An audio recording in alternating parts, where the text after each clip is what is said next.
pranking you already. Call the meeting to order. That's not a word, Heather. Don't use that word. All right, as always, let's start with the Pledge of Allegiance. Pledge allegiance to the flag of the United States of America, and to the republic for which it stands, one nation, under God, indivisible, with liberty and justice for all. Thank you. Any public audience tonight? All right. Committee reports. Okay, I only have from the high school and the middle school this time. I think the snow days threw off my elementary school teachers. So at the high school, a lot of our winter teams have made it into postseason competitions. I know the wrestling team had 3 people that are now in like the open wrestling tournament. I forget 2 of them, but Julian Sirianni's one of them. He's their captain. And then the NIA Arts African Drumming and Dance came to SHS last week for the grade 9 students in a Connect assembly, which was part of the Black History Month and World Civ curriculum for the 9th grade. Cool. I've heard good things about it. And then the Unified Basketball Tournament is this Thursday at 2. Unified Theater is March 3rd at 5. And NHS, our blood drive, is March 4th, if anyone wants to participate. Then at Henry James has done a lot this month for various reasons. So for Black History Month, they did sharing moments in history every day on the morning announcements. And also Abdou Sar from Senegal came to share African drumming and dancing similar to what happened at the high school on Wednesday, February 18th. And they're going to continue their moment in history through the rest of February, which is this week. And then their student-led culture committee also recognized and shared information about other cultural observations during the month, like the Lunar New Year, Ramadan starting, Mardi Gras, Valentine's Day, and the reason for that. And they had slideshows that they shared on the big TVs in the middle school and then also with their peers in various meetings. And then they had over 300 students at the Glowing Neon Night on Friday 20th, despite the snow. And their Andy's Kitchen Dine In and Out event has been rescheduled to the 25th, Wednesday the 25th to Wednesday, March 4th from 11:30 to 9 p.m. I don't actually know what that is. It doesn't say, but I assume fundraiser. And then their next big activity is the March Madness Dodgeball Tournament, which is Tuesday, March 12th. Thank you. Steve? Almost at 3. Sylvia? Nothing from me. Jeff? Brian? It's quiet right now. All right. Jen? I just wanted to comment and give a shout out to Mr. Baker because he did that program at Henry James and he also years ago started a similar thing at Terrafil School where we have these flags of all different and I don't know if all the elementary schools have this or not, but Scott brought it to us and we have like all of our cafeterias full of kids of different nationalities and flags and teach about it. And so I don't know if maybe I'm giving wrong credit to Scott or not for that event, but I do think it is a great thing and it's great for all the kids. The events were actually coordinated through Dr. Batchelor and some grant money that she had received and provided opportunities at all elementary schools, middle and high school to celebrate Black History Month. So it was all within that work. That's great. Yeah, I know Latimer did it when I was there too. Yeah, right? Yeah. So I wanted to say something. Actually, I have this, and I really appreciate it. I'm assuming the students wrote it. Oh, nice. Squadron Line. Yeah. That's amazing. That's very interesting. Tara? We had a curriculum meeting last week, Great. and it was great. I will go into it a little bit, but mostly we are going to have a presentation on it later in this meeting. Dave Princeton came and presented what our process for what we're going to do with AI and how we're going to have it implemented throughout the schools and use it carefully, responsibly, and ethically. And it's exciting. And it was a great meeting. I think there was a lot of good conversation, and I'm looking forward to more information that, I've already heard it all, but you guys get to hear it this time. So I'm looking forward to Dave's presentation shortly. Sue? Great. The Simsbury Cultural Enrichment Committee is partnering with all of our elementary schools, and they are bringing Holocaust speaker Ruth Weiner to grades 4 through 6. We're really excited about this. Will be some students will have a field trip of sorts because the 2 events will be held at Squadron Line. So Squadron Line and Central School will come together to hear Miss Weiner speak on March 5th. And then Tooten Hills, Terriffill, and Latimer Lane will all be meeting with Miss Weiner on the 19th of March. So we're excited about this partnership and this incredible experience our students will have. They'll get to ask questions, and she integrates certain students in a panel, so she's pretty amazing. She was a former elementary school teacher and principal. And Is that second event also held at Squadron? no, so the first event is Squadron and Central School. The second event is at Latimer for Latimer, Terriffill, and Tooten. They're the same event, just 2 different days. Correct. I just didn't know where they were located. Correct. The policy committee for the board will meet on Friday. Thank you to Katie Wild who sent out the materials that need to be read by Friday. So I'll see those members then. And we will need to pull personnel and negotiations for a short meeting soon because we will be entering into negotiations with the SFEP, which is the Secretaries of Paras group. So we'll pull together for some goal setting with those groups in the next few weeks. We'll reach out to you, Brian.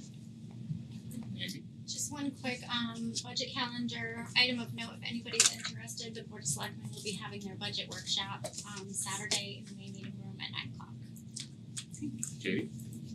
Great. I just wanted to thank the whole team.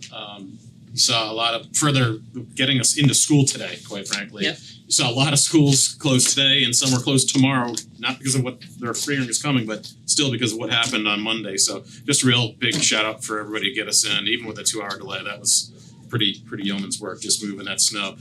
I had problems with my own driveway, so I can't imagine. Good luck with the next snowfall. Good luck tomorrow. So just thanks. I just wanted to add, in your folder is a copy of Town Manager Mark Nelson's budget notice. He asked that I pass that on to the board because there is a section in there. He does a nice job of outlining kind of the budget process, but thanks to the board in terms of the synergy we've had and kind of collaboration from the start of the tri-board and moving on through. So I told him I would mention that tonight, and when you do have a chance, it's worth a read. Great.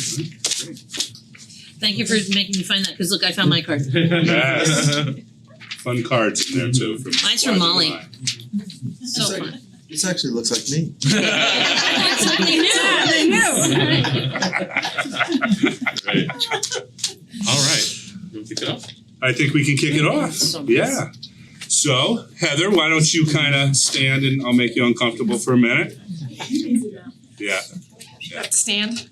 Oh, you can sit. That's fine. Yeah. So, very excited to bring before the Board of Education this evening our recommended candidate to be the next athletic director and head of student activities at Simsbury High School. So, the board just had an opportunity to interview Heather in an executive session. It was an excellent conversation.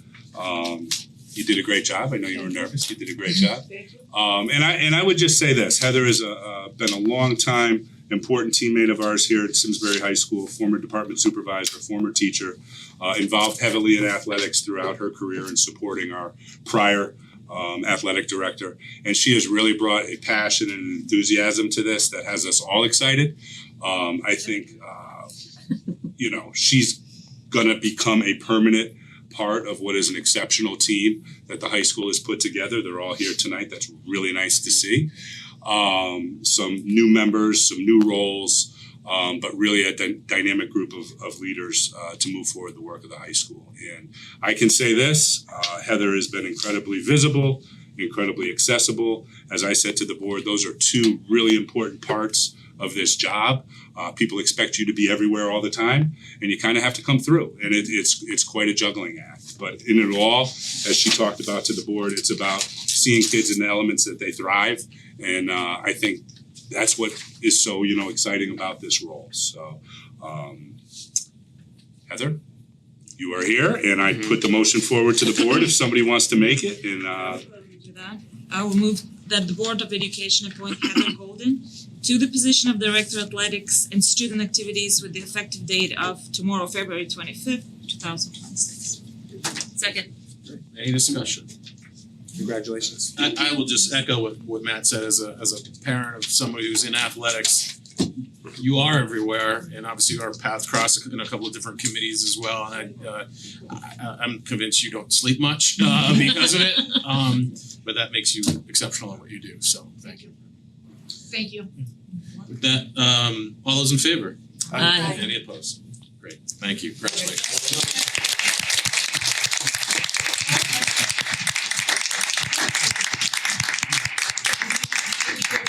So Heather, I just wanna kind of end it with this, as we talked about in the interview process, you were a strong candidate in the assistant principal pool.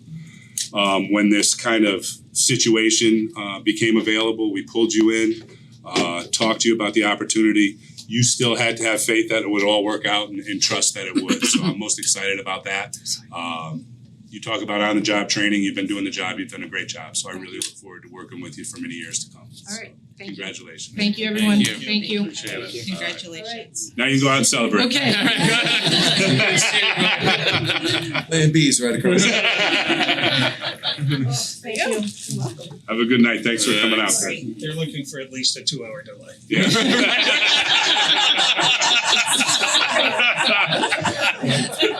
Was that negotiated beforehand? How many snow days do we have already? Too many. I'm graduating the 17th right now. That's the prediction. That's so late. It's gonna be July. The rest. All right, next up is the approval of minutes of the February 7th meeting. I'll make a motion to approve the minutes from February 7th. Great, is there a second? Okay, any discussion? All those in favor? Any opposed? Great. Next up, the minutes of the that was the February 7th workshop. Now it's the February 10th meeting. I make a motion, we accept the meeting minutes. Great, thank you. Is there a second? I'll second. Any discussion? So I abstained since I wasn't there. Okay, one abstention. All those in favor? Aye. Any opposed? Great. Personnel. Yeah, one item for your vote and then one just informational. The first is a retirement that has been pushed up. You previously voted to accept Marty Bruckner's 3-year notice that she was going to retire, and that was the plan. And word is that there are some grandchildren on the way, so the plan has been pushed up and Marty's gonna retire at the end of this year. So the motion is there. Oh, I move that the Board of Education accept the retirement of Martha Bruckner effective June 30th, 2026. Congratulations. And I'll second it. Great. Any discussion? Congratulations. Yeah, thank you for. Enjoy. Thank you. All those in favor? Any opposed? Great, thank you. And then just information about a recent hire. You may recall that we had a special education teacher at Squadron who resigned over the winter break. So we went into a search process, and we're able to find Amy Fernandez, who comes with 6 years of experience. She was teaching up in Granby, and has taken the last few years off raising her children. So this is kind of a get back into the game position for Amy.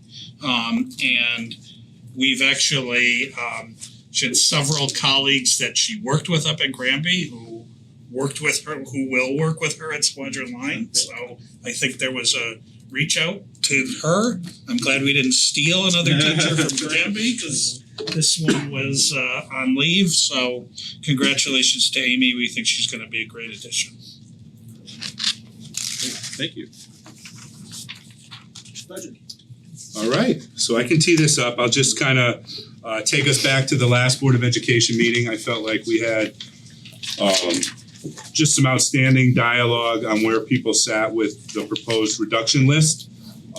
So to remind board members, at the budget workshop, I presented a budget that was in the kind of 279 area. We received some late insurance information that required us to bump that number up in a fixed cost standpoint for about $400,000. The request was made at the workshop. What would reductions look like to try to bring that number back down to where the guidance was for the Board of Finance? So again, we had some outstanding conversation, a lot of it focused on one element. We had said we would go back. It's that time of year where we start to take a look at the high school numbers a little bit.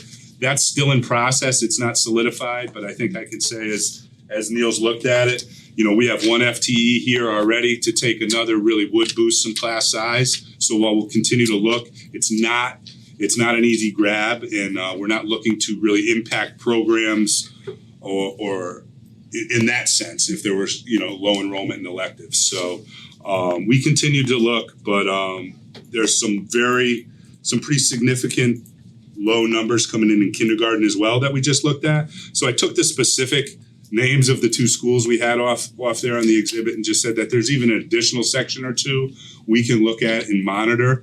So while I know that line item got a lot of discussion from people, I would encourage you to kind of consider that as we're looking for one more FTE in the overall mix of things as our enrollment fluctuates, retirements come in, people transfer come in, and we think we can find that most likely at the elementary level.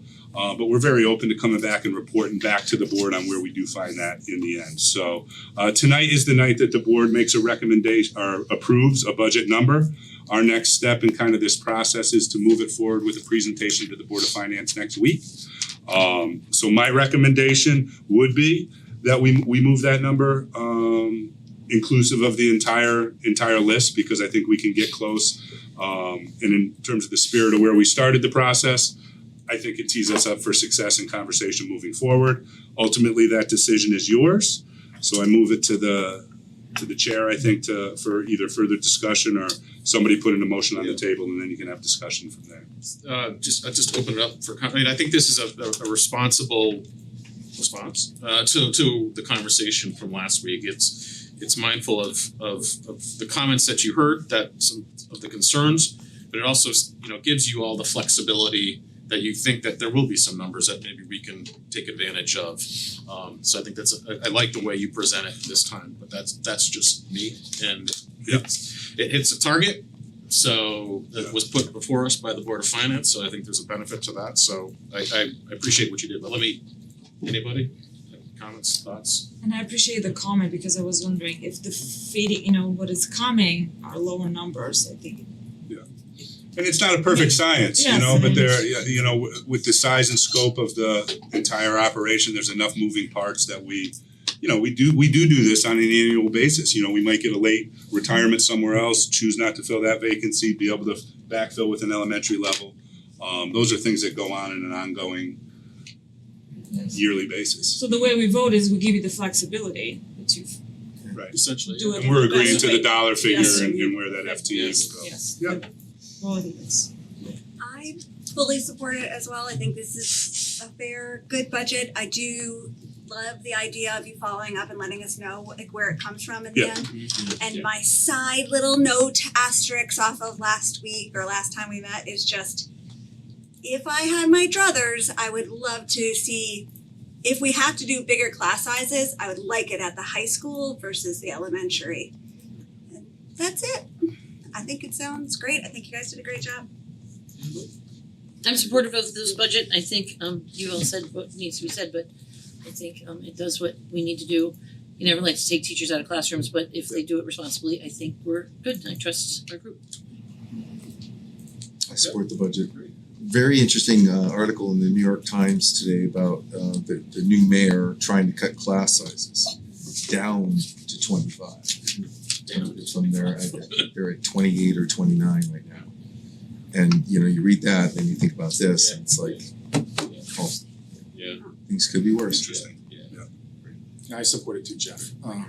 Based on where we came out of the budget workshop, it's right on point, so perfect. Josh, No, I'm good. I mean, I trust Matt and his team on this one. I think you heard me in the last meeting, right? I think we always have to be responsible both ways, that we're coming in at numbers that make sense, but at the same time, we're thinking strategically looking forward, that if whatever transpires, right, it's hard to sometimes go back. But if Matt and his team's confident they can do this responsibly, then I support that. No, appreciate that. Appreciate that. That's we always have to be mindful of that. Absolutely. So with that, there's a motion for somebody. I'll move that the Board of Education adopt the 2026-27 public school operating budget in the amount of $91,303,244, which represents an increase of 2.48133 or 2.79%. Second. Sorry. Any discussion? All those in favor? Aye. Any opposed? Great, thank you. Thank you. All right. All right. Look forward to our future conversations with the Board of Absolutely. Finance. Yes. Absolutely. Always my favorite meeting. I know it is. Not mine, I still love 10-1. 10-1, your favorite meeting. Never forget it. Yeah, that's fine. Yes, please. Yep. Have a good night. Friday. AI task force. Dave. Oh, I'm excited about it. Great. Do that. Yeah, I'm happy to tee it up. I love my job for a lot of different reasons, but one of the main reasons is that I get to work with 4 incredible directors in my teaching and learning team through Dr. Kairisha Batchelor, Betsy Gonzalez, Katie Crisula in special ed, and certainly Dave Prinstein in instructional technology. So as Tara had mentioned, Dave had come to a curriculum meeting last week and shared about our strategic goals around artificial intelligence. It's found in our strategic goal number 1 around student performance. And a very specific action that we have in that strategic plan is to look at our use of AI in the public school setting. So tonight, Dave is going to touch upon his strategic plan. He has a very robust committee that he works with. He is also engaging in numerous professional development opportunities with experts all around the state as well as nationally. And he's going to share with the board what are the next 3 years and what are the anticipated outcomes for artificial intelligence here in Simsbury. So Thank you for the introduction. Just giggling what through did it. I miss? No, that just we're a giggling at? technology glitch. Oh. Ironically. Ironically. Good evening, everybody. Thanks Sue and thanks Tara for the warm introduction. We did have a great conversation at the curriculum subcommittee earlier this week, and it gave me some good ideas around sort of organizing the next iteration of this conversation. So where I would start is probably 2 years ago, 2.5 years ago at this point, where we put together the first iteration of an AI task force for the district, where over 2 years we really focused on adult knowledge and skills, with the idea that if we could do a good enough job of preparing adults and making them comfortable and equipping them with certain skills to make their jobs easier or more efficient at first, then they'd be in prime position to work with our students when we were ready to do that. Certainly not rushing it, and really making a concerted effort to meet our adults where they were, and different people were in different places. So if you fast forward to last spring, we adopted our district strategic plan. A big focus within that plan in my world was on what the next few years in the district in terms of AI in the classroom look like. Dovetailing with the strategic plan, I put together an AI specific strategic plan that really looks at the next 3 years in the Simsbury Public Schools and ends with, let's say, for example, a freshman or a sophomore sitting in a classroom using AI tools and skills to improve his or her outcomes, right? Doing things that he or she wouldn't necessarily be able to do without these tools. We want the use to be authentic, and we want our students to be competitive. And that competitive word you're going to sort of hear throughout my presentation. So our mission, if you will, from the spring when we put together our strategic plan, is really being driven by 2 points. And the first point is that being literate in AI skills involves understanding the ethical, social, and technical mechanisms that drive AI tools. So really understanding how artificial intelligence works, especially with respect to generative, the idea of AI that does or builds something or creates something, is really important when you think about the context for education. So understanding that first bullet, as we do with all other aspects of our very competitive Simsbury Public Schools program, we strive for our graduates to be competitive when they graduate from the Simsbury Public Schools. Knowledge of tools and being literate in artificial intelligence skills is just another place for our kids to be competitive when they leave here, whether that's in college, whether that's in a job interview, wherever they go in life, wherever their passion takes them. AI is undoubtedly going to be a part of that conversation. It's now our responsibility to figure out how to equip those future graduates with those skills to be competitive. So that's kind of what drives our focus. Go to the next slide. Thanks. And the work that we're doing now, Sue mentioned this earlier, we've developed a great working relationship with an organization called EdAdvance, who exists out of Litchfield, Connecticut.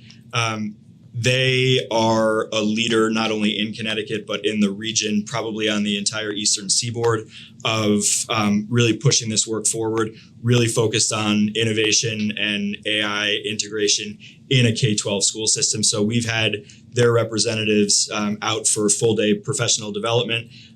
We've gone to their conferences, and they've really turned into a great thought partner and sounding board for us, really validating some of the ideas that we have when we have them.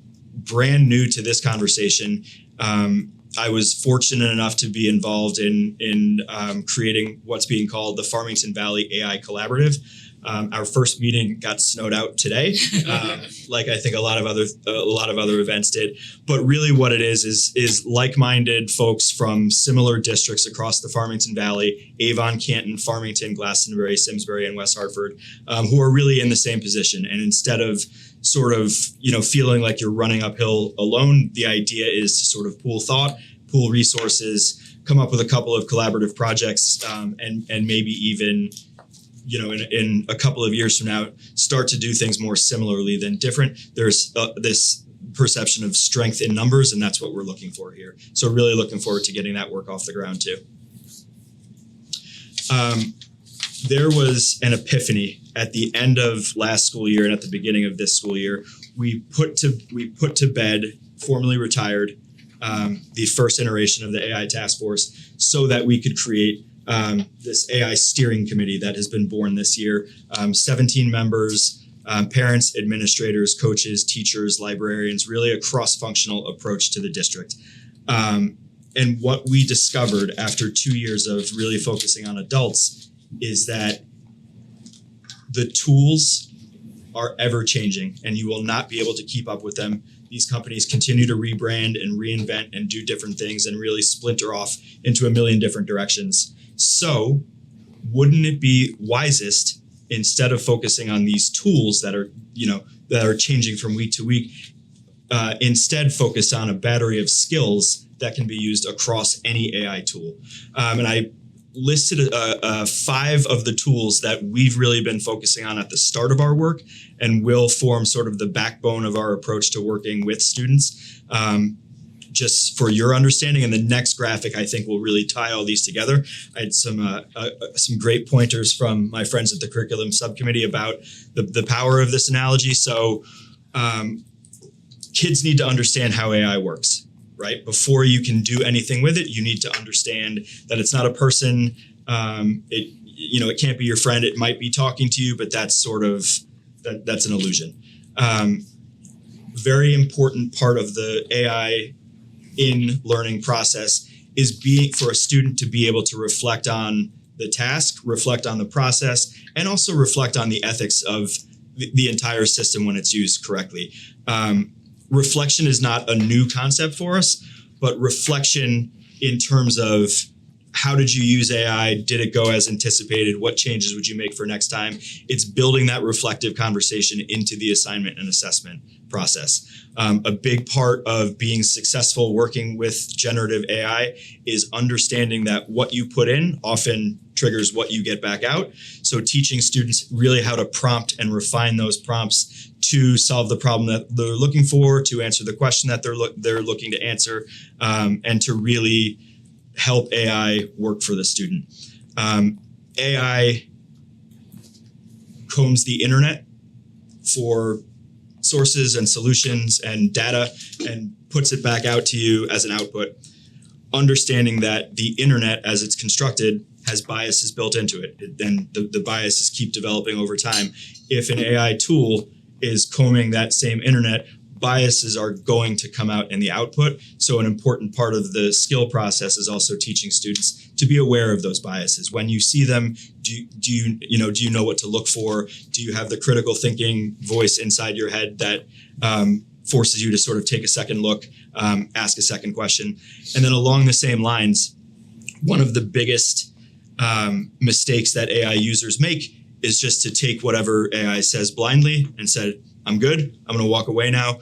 But really teaching kids how to sort of close that AI loop and say, okay, here's my output that I got back. Does it make sense? Is there a chance that this is gonna be incorrect information? Is this what's called a hallucination? Can I push back on it to get an even better answer? This could be a good answer. Can I go even further? The analogy I like to use for this one, elementary school math, when you do a long division problem, you get to the answer at the end, and then you multiply your way back up to see if you're actually right. So it's the same thing. Like, does this answer make sense? And if it doesn't, what are the questions that I can ask? What are the sources that I can check to do that? So this was kind of a watershed moment for the steering committee in understanding that if we can focus on the right skills, the tools aren't going to matter, and a kid's going to be able to apply this across any tool and be successful. And that's where the competitive advantage comes back in. Okay. Some people are going to be sandwiched top down, and some people are going to be sandwiched bottom up. This is actually an AI generated image that I prompted Gemini to sort of come up with something that helps put all of this together. So we've got 5 key skills. If it's easier to understand what we're going for, we're really going for a human AI human sandwich or a hamburger. So at the top is all of the work, all of those different skills that a student is going to have to put into the work ahead of time. They're going to have to think about what they want to do. They're going to have to think about how they want to do it. They're going to have to think about the context for solving whatever the problem is.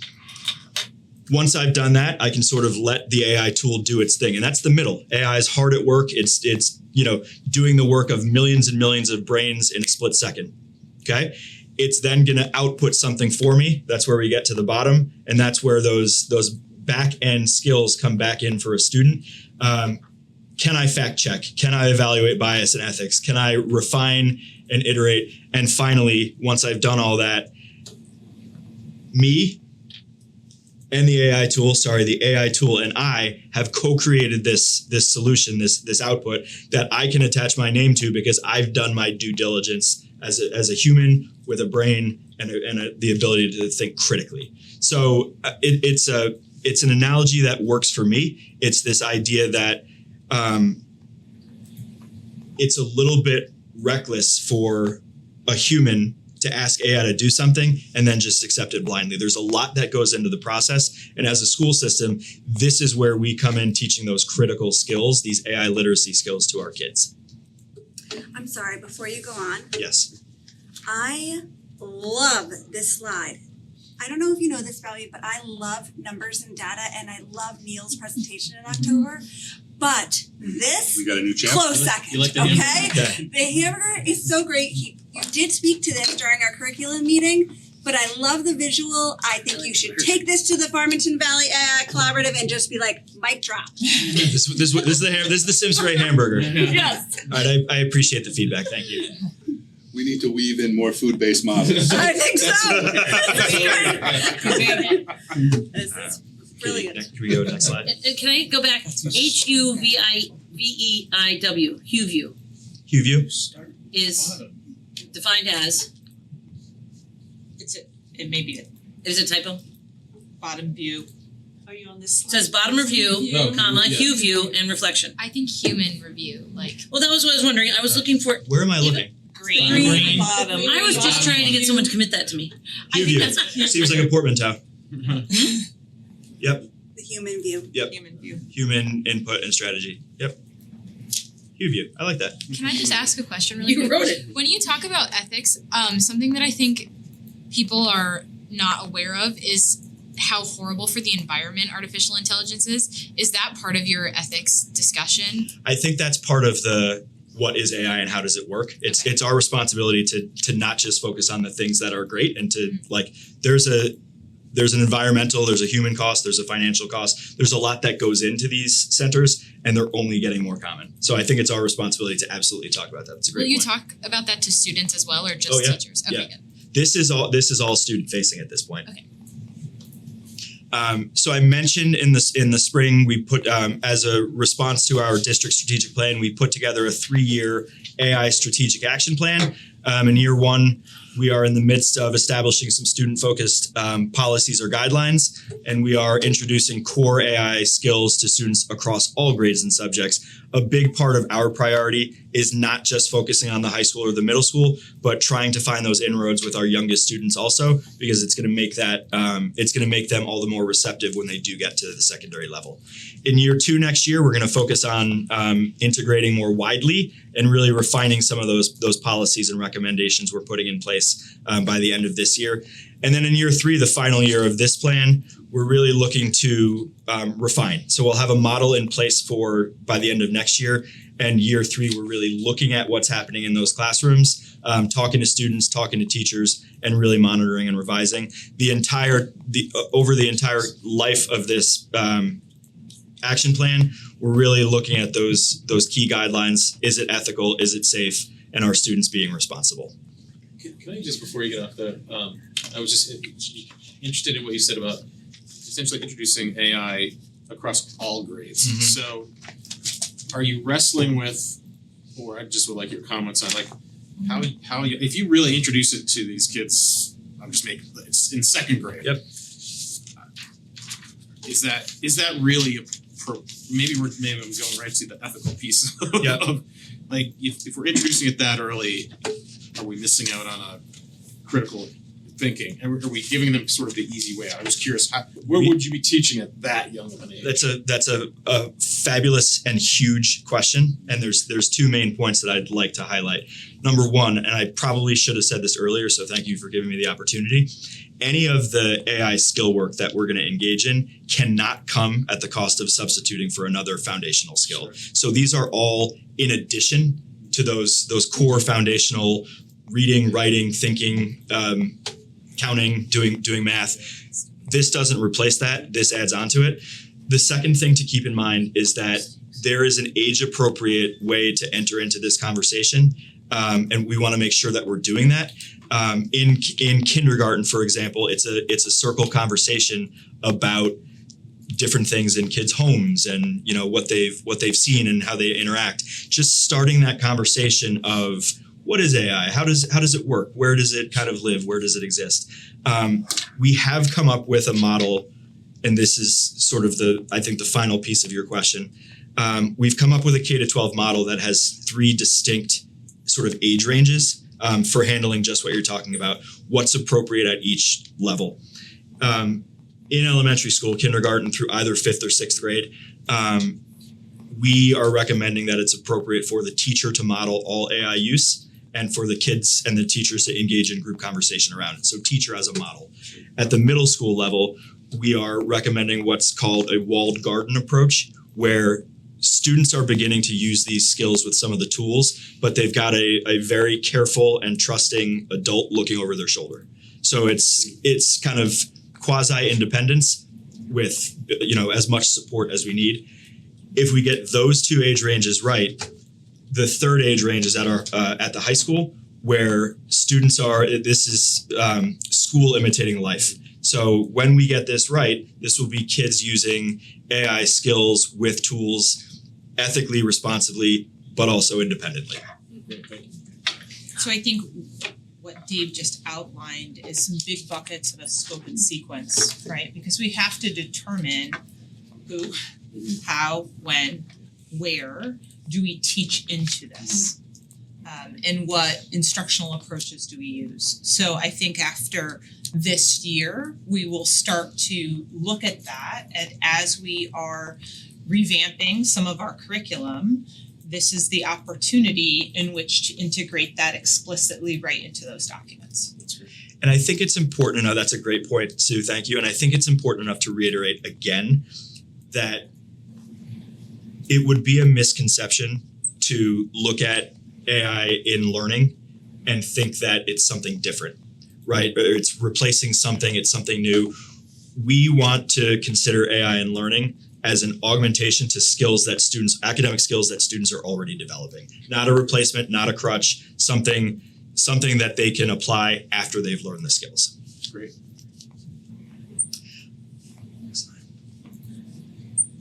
So at the end of this year, what we've committed to as a steering committee is sort of thinking about 4 deliverables, 3 physical ones and 1 kind of cerebral one. I mentioned a little bit about the Simsbury Public Schools student use guidelines in terms of those 3 age ranges. We're next working on an assignment expectation matrix, which is in some form or fashion from being clear and transparent with students about the level of expectation of AI usage in that assignment. If this is a research paper and the teacher says it's AI 0, students may not use AI, all the way up to this is a research paper, it's AI 5 or it's AI green, depending on sort of which model we go with, which means that students must use AI in some form or fashion, but they must document their process. So we're coming up with the in-between tiers right now. After that, in the early spring, we are going to communicate to all families of a sort of built out approach to this conversation. Where are we going with your students in terms of AI? What can you expect? Maybe some common questions and answers, which will hopefully lead to something next year that we can do live and in person with families in our community. It's very important to us that this is not magic or witchcraft to our families, that they understand that, we are attacking this logically, instructionally, and that we have a plan, because in the absence of that, they're going to form their own conclusions, they're going to answer their own questions, and we just want to make sure that we're clear and transparent with them. In addition, the last deliverable will be thinking about what year 2 looks like based on how far we got in year 1. Does anything need to be changed or tweaked? Sorry, I have another question. I know I'm so annoying. I'm just like living this right now and it's so You're not annoying at all. Does that mean that every class in the high school could have a different AI outline? Because that's how it is right now, and it is so frustrating. So what we're trying to do is unify that as a school, so that when a teacher assigns something, the same language means the same thing in every class. Okay. So this is kind of our step in between, right, and what you guys are living right now. We went from no AI is bad to now, as a teacher, you can sort of address this how you see fit. In order for it to be fair to students when they go from teacher to teacher and class to class, we have to have a more unified approach just to language and what those expectations are. So that's what we're working on now. It's a great question though. Dave, I got 2 for you, quick ones. Mm-hmm. You mentioned earlier the Farmington Valley Collaborative with some schools in the area. In your opinion, where are we in comparison to some of our neighboring schools in this journey? Like in terms of progress? Yeah, like in are we at like the 10-yard line and everyone else is behind us, or are we ahead of people in like our 3-year plan and stuff like that? I want to be cautious how I answer.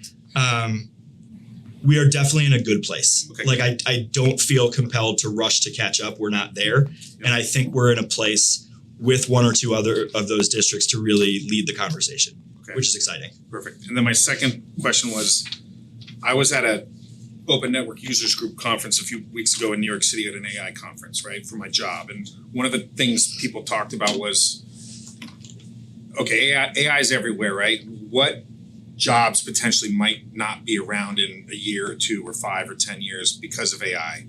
In your opinion, as it relates to the schools, what do you see potentially going away because of AI, or are there certain resources that are going to be gone or obsolete or anything like that? Do you see any of that? Not in the near future. I think looking at it additively, I think our focus wants to be on it's the integration of AI with the vision of the graduate, right? Yeah. If we can graduate those kinds of students who can be thoughtful, collaborative problem solvers, when you talk to future employers, that's exactly who they're looking for. One of the parents on the steering committee is actually in computer science, and he manages a whole team.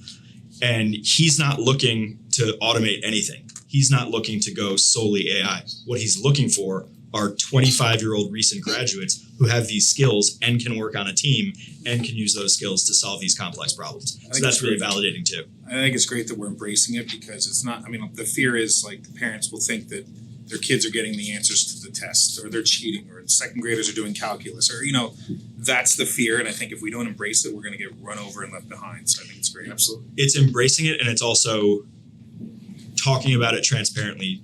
It's giving them the answer so they're not left asking the questions, right? Tapering it from the earlier grades, right? I mean, it is important. I do really appreciate the approach that you have. Thank you. Really coaching the children how to, tools, not really the software or something, so invest in something and then it's obsolete in 2 years. So I love that you really did your research, even though it seems like there were some struggles and unfortunately you're living through it right now.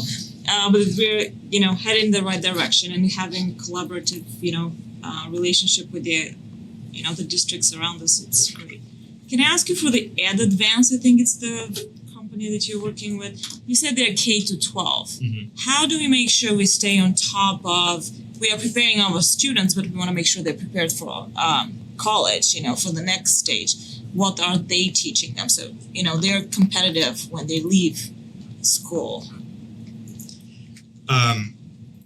You're talking about for our AI, what they're prepared with, what we teach them. It's K to 12. Yeah. But that what is really for them to be faced with when they go to college. So really it is advantageous for them what we teach them now. So it's really helpful for them when to get to college. What are they teaching them there? What are Yeah, what do they need? it's a lot of so we focus on our district runs on Google, so we're choosing to focus on two Google AI tools. One is Google Gemini, the other is Notebook LM by Google.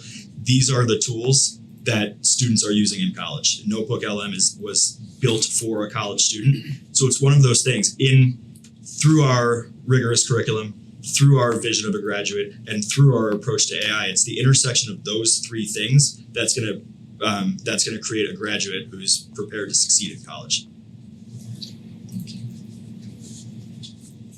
Can I ask, how are the teachers handling this kind of conversation? Depends. I can answer that. Seems like not very well yet. It's just like it's a spectrum, and a lot of it can be department specific. Interesting.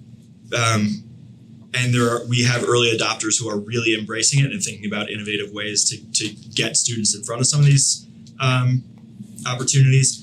And then there's like all the way on the other side, there's this sense of impending dread, like the robots are coming for us. So, but I don't mean to speak for you, but I think that's why this is so great, and I appreciate and I love the ideas and I like the forward thinking of it, and even the speed that you're trying to, your rollout is of a great speed. But I think that you need to put in somewhere the meetings with the teachers and the meetings with the schools, so that because we've talked, I know at curriculum we talked a lot about parents and students, but we didn't talk much about the teachers. So You're right. we want to make sure that they are on board before we really get rolling. Yeah, and the thought there is we've gotten to the point now in terms of time that the party line is it's our responsibility collectively to teach students these skills. Like you can no longer opt out of this. Like it's Well, that's great. Yeah.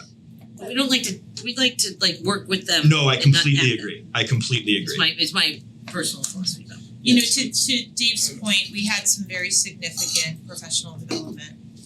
It's, those conversations have to be ongoing because this world is evolving. Yeah. On the daily. There are still some misconceptions of some teachers, specifically around this is only a tool to cheat. Right. So I'm going to take away the tool so students won't cheat. And that's an incredibly difficult headspace for those small classes that I'm in. My lit class is so difficult. We handwrite all of our essays up until the exam because she's so worried about AI usage, even though the College Board, when you do practice exams in the College Board, you're completely locked down. There's no way you could get out of it. We literally handwrite everything, and I'm the only class that does that. It's an incredibly frustrating And that is what I worry about the year one, your spreadsheet there, is that page 8, is that like, do we have, I know that you're saying that we are in this good space, you answered somebody's question saying we're in a good space, but I feel like it's almost reminiscent of the COVID times where you're gonna have teachers sort of going rogue. And so you'll have some teachers comfortable in doing XYZ, and then you'll have some teachers who won't and do, ABC. And so it worries me a little bit.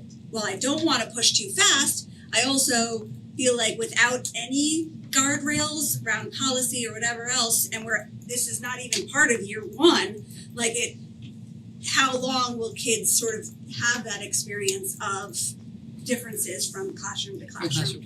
It's part of our big work in year one, and like large scale change management is hard. Yeah. Oh, I don't envy. We are very I don't aware. envy. There's other examples, you can go back 25 years with the math implementation. That was a at the big elementary mistake. level We made big mistakes there. That, you know what I mean, and regardless if we say rogue or how frustrating it is, we have to figure out a way to bring people along, right? People are gonna come in different paces. Can't do I just nothing. didn't see on your Yeah. list, Yeah. I didn't see That's on your great list input. where it says SBS She's the only teacher that has to do it. guidelines. I didn't see anything on that list that was for teacher and staff, and that's why I was asking the Yeah, question. and only that only exists now because we are focused on working with students. We've spent 2 years working with staff. So they're definitely a part of this, but the mission here is focused on students. So you're saying that though teaching students, through teaching them what to expect, because there should be expectation from students, what do you expect when you go into the classroom? What tools should the teacher provide to you, whomever it is? And they have a pathway, if this is not what they're experiencing in the classroom, how do they communicate, who do they communicate? So they don't have those one-on-ones that are completely different, or there's a direct communication quickly back to whomever they need to, so this is addressed. Yeah, it's open communication. When it's no different from any classroom-based problem, we have to have those relationships between teacher and student where they can have those conversations. This is the direction that you're telling us to take. It doesn't necessarily work for me. What are my other options? Can we meet in the middle somewhere? But that's a great classroom is one that has the ability to have that kind of discourse and dialogue. I appreciate that, because I would also, I just wanna add too that part of this comes in a really well-developed curriculum that you avoid, when I talked about curriculum back when I did talk about curriculum, you create guaranteed experiences in a curriculum. So that a teacher, you can't be a teacher who says, I don't do AI, if there are AI assignments built into the curriculum. And that's how you move people. And I'm seeing that as part of the work. And That's why I was saying in this development of curriculum, you have to embed the skills. You have to be explicit right from jump, because a guaranteed curriculum is not a negotiable. And then that becomes the And- expectation. And it goes to demystifying. And you also have to provide the support because it is a change in some people's practices. So you are addressing misconceptions that they might have while using these other systems and structures to move practice to skills to kids. So it's all of these systems working together. It's a massive undertaking.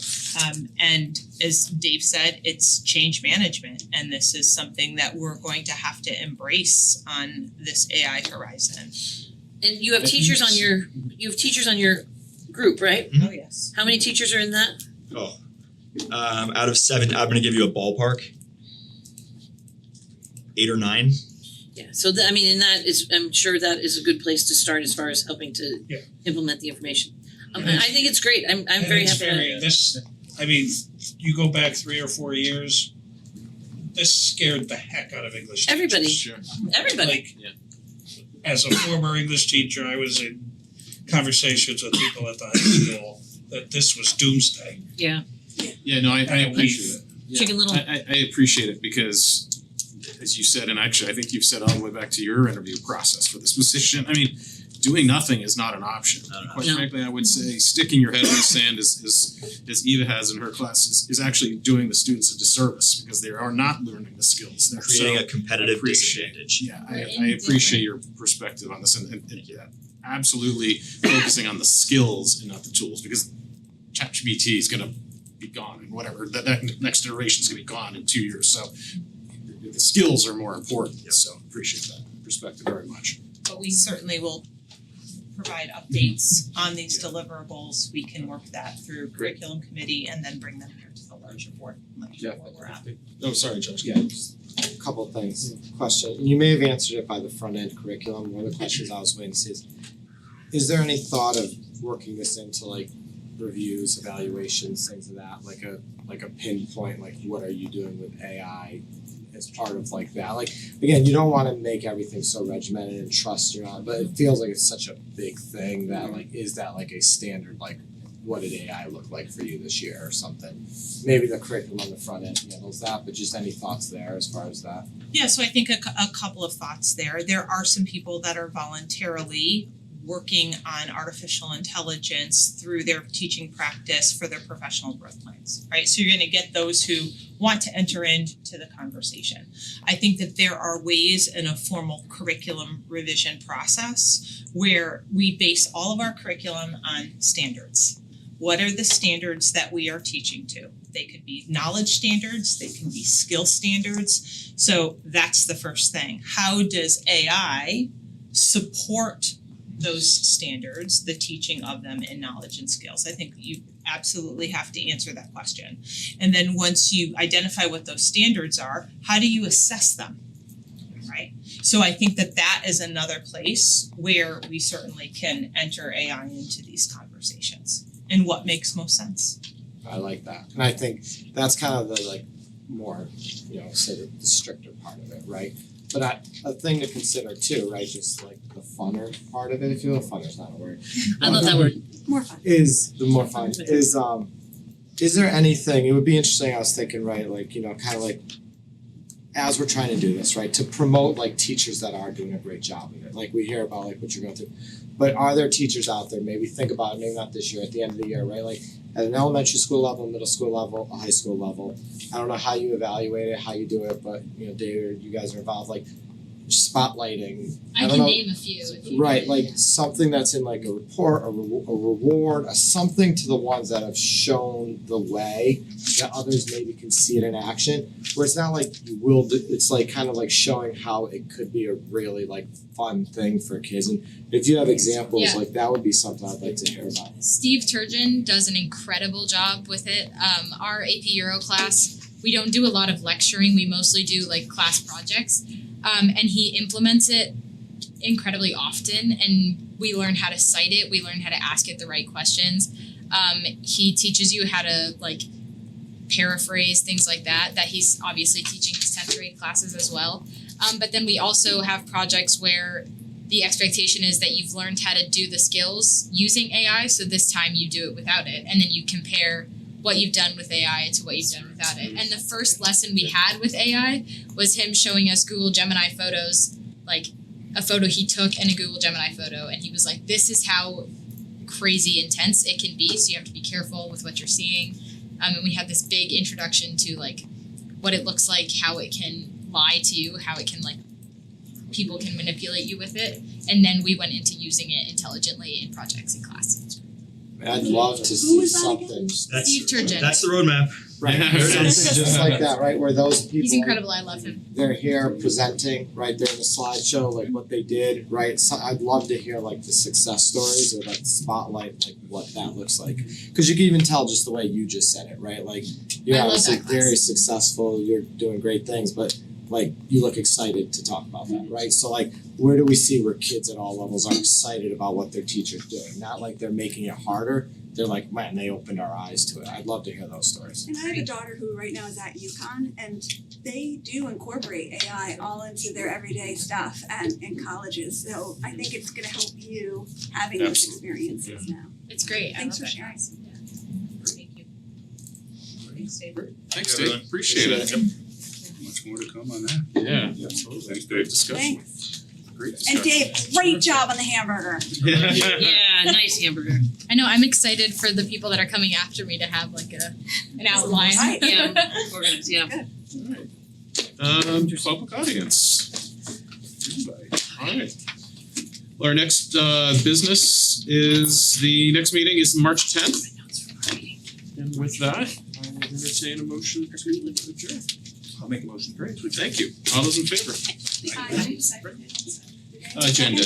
For over 40 years, SCM has been the voice of our town. Bringing us together through local programming, Education and live broadcasts. SEM isn't just about television. It's about empowering our community, ensuring our voices are heard during government meetings, and celebrating milestones like our high school graduations. But today, SEM faces a challenge. Our funding structure is based on television subscriptions. And it's no secret, people have been cutting the cord. With a shift to internet-only subscriptions, SEM receives less revenue. Even though all our programming is freely available online. We need your support. We need your support. We need your support. We need your support. we need your support. Your donation can make a difference. It will ensure that SCM remains open. Continues to educate our youth and keeps our community informed. Thanks to SCM, I've been honing my creative skills, helping me work towards my college degree. SCM is crucial for keeping our community connected. SCM isn't just here to broadcast local events. They're actually preserving Simsbury's history. Join us in preserving Simsbury's voice. Simsbury's voice. Together we can ensure that SCM continues to thrive For generations to come. Visit our website. Or scan the QR code on your screen to make your donation. Every contribution counts. Thank you for supporting Simsbury Community Media. Where your town, Your schools and your government come together.